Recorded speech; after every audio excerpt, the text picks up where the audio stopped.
আজকে আমাদের পরীক্ষাটি হলো কঠিন পদার্থের ব্যবহার পরীক্ষা। এর জন্য আমরা কঠিন পদার্থ হিসাবে নিয়েছি পটাশিয়াম পারম্যাঙ্গানেট, এবং আমরা পটাশিয়াম পারম্যাঙ্গানেটকে 3টে আলাদা আলাদা পাত্রে 1 গ্রাম করে নিব।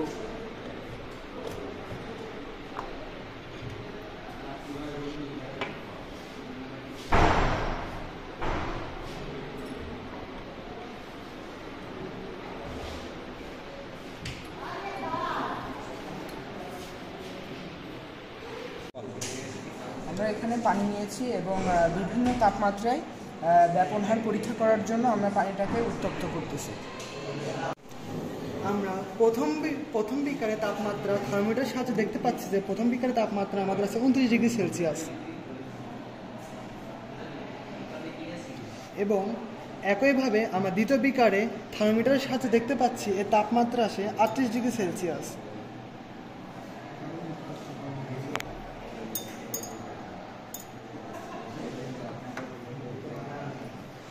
এবং তৃতীয় বিকারে তাপমাত্রা থার্মোমিটারের সাহায্যে আমরা দেখতে পাচ্ছি তাপমাত্রা আছে 53 ডিগ্রি সেলসিয়াস।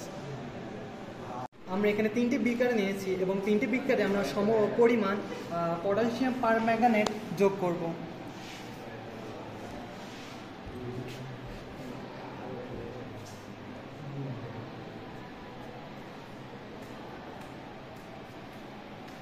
এবং আমরা স্টপওয়াচের সাহায্যে দেখব যে কার